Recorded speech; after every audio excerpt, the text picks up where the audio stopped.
Okay, so here's the Earth. Chances are, if you're watching this, you're young. It's made up of more than 7 billion people and counting. 7 billion. That's a huge number. 7 billion seconds ago, George Washington was the president of the USA. It would take about 7 billion steps to walk around the Earth. 106 times. If all 7 billion people were stacked end to end, they'd be able to reach the moon 27 times. 7 billion people. It tends to make a person feel pretty small. But this big world that we live in is nothing compared to our even bigger universe. So the entire human race, it's a great big universe, and we're all really puny. We're just tiny little specks about the size of Mickey Rooney. It's big and black and inky, and we are small and dinky. It's a big universe, and we're not. The Earth compared to Neptune looks pretty small. And then compared to Saturn, compared to Jupiter, and then compared to the star in our solar system we call the Sun. About 1 million Earths could fit into our Sun. But compared to other stars in the universe, the Sun is actually pretty small. 100 billion galaxies that stretch across the sky, filled with constellations, planets, moons, and stars. And still the universe extends to a place that never ends, which is maybe just inside a little jar. It's a great big universe, and we're all really puny. We're just tiny little specks about the size of Mickey Rooney. Though we don't know how we got here, we're an important part here. It's a big universe, and it's ours. There's barely a dot small enough to show how puny the Earth is in comparison. Just a speck. In 1990, NASA's space probe Voyager 1 took a photo of the Earth from 3.7 billion miles away. In the photograph, Voyager 1 captured a tiny little blue speck caught in a ray of light, seemingly just floating way off in the distance. One could easily confuse this picture as a speck of dust just caught in a ray of sun. But there it is. Earth. Everyone that you've ever known, that you've ever heard of, everyone that's ever been, has lived and died on that infinitesimal blue speck. Talk about feeling small. So then what's the point? What's the point of all this? This small feeling begs the age-old question of why are we here? Is the meaning of our lives on this planet all about staying busy so we can make money, so we can be successful, so at the end of it all, we can finally be happy? Believe it or not, this is how most of us view this thing called life. This is what we've been taught from the beginning. If we do all these things in succession, there's something great waiting for us at the end. That's the grand journey of life. They dangle this dream in front of our eyes on our way to kindergarten. And as we learn more about this dream, we pass kindergarten, we get on to the first grade, and then after the first grade, we'll go on to the second and so forth, always chasing this next big thing. Then after some years of Lunchables, snack packs, Go-Gurt, and then battling acne, there's high school, and after that, college. But keep chasing it, then there's grad school, and you'll finally get into the real world. And after an interview or two, you'll get a job, maybe a career, an occupation, but you're still chasing it. Now you got to make that quota, and then you'll get that promotion. You keep chasing it, and you keep climbing that ladder, and you keep chasing this dream of success, of happiness that you've been promised since the beginning. And finally, you wake up one day, maybe in your 40s, and you finally get it. You've arrived, you're there, but you don't feel any different or happy, and you feel let down because you felt lied to, and you were lied to. We were told that life was this linear journey with a serious purpose at the end, and the whole goal was to get that prize at the finish line, whether that prize be money or happiness or even heaven waiting for us at the end. But we missed the point of it all, the whole way, the whole time. Not me, I'm not ready for that final disappointment, 'cause I know just as well as I'm standing here talking to you that when that final moment comes and I'm breathing my last breath, I'll be saying to myself, is that all there is? Is that all there is?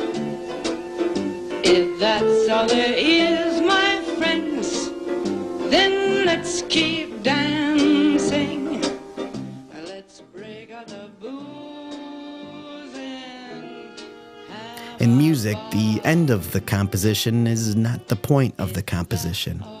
If that were so, the best conductors would be those who played the fastest. The songs would be written just for the finales. People would go to concerts just to hear the final cymbal crash.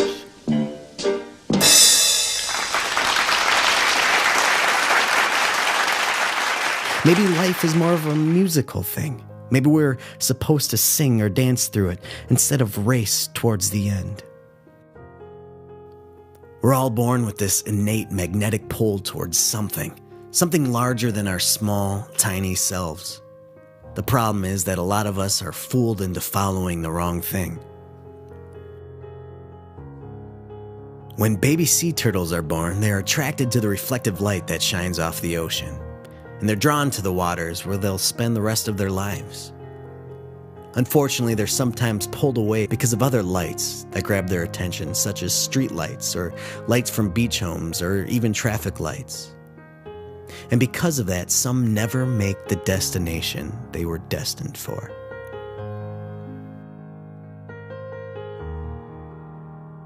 Are we chasing these false lights, these false hopes, these false promises? Is there something out there bigger than ourselves? We all know it and we all feel that we're drawn to something, but have we somehow lost our way while looking for it? What if this connection and calling and this magnetic pull is to God? A God bigger than the God in our heads, a God larger than our vocabulary, greater than any box we can put this God in, grander than any theology or orthodoxy or dogma or set of rules or anything we can wrap our small minds around. Too big to comprehend, too big to grasp, but so obtainable. What if our souls are desperately reaching for this God? Google's most commonly asked "what is" question of 2011 was, what is love?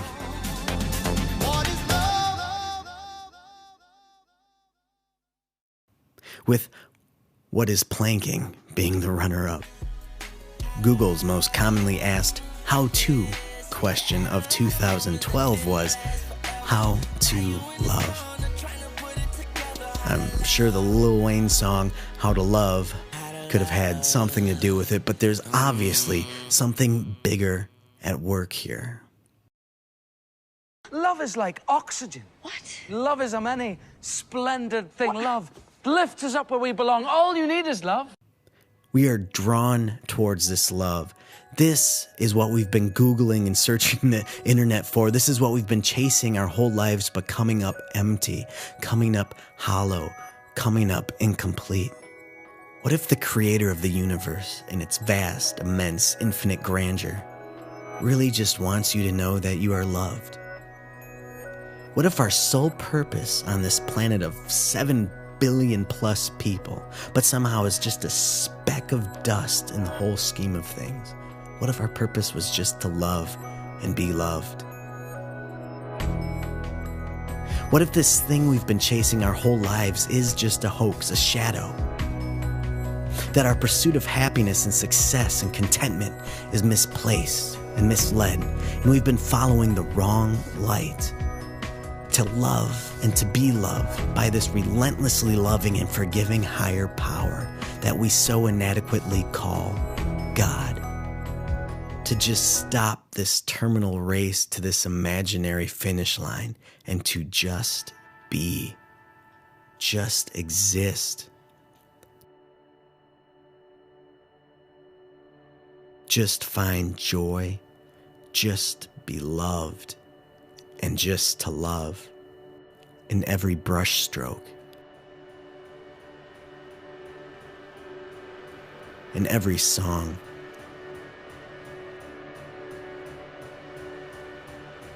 in every dance, in every laugh of a child.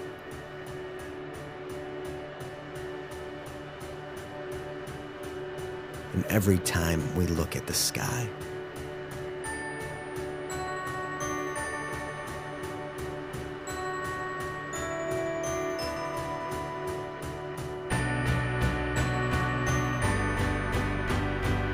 in every step, in every moment.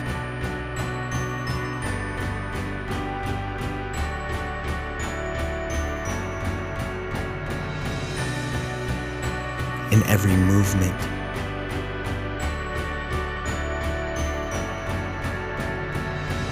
In every breath. In every second we look outside ourselves to this constant draw to love and to be loved by this God, by each other. This love that is larger than us.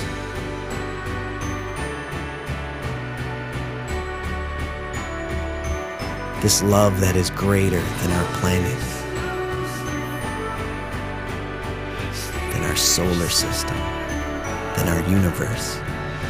This grand love given to us by the one who created the heavens and the greatness of the beyond has done all this just to let us know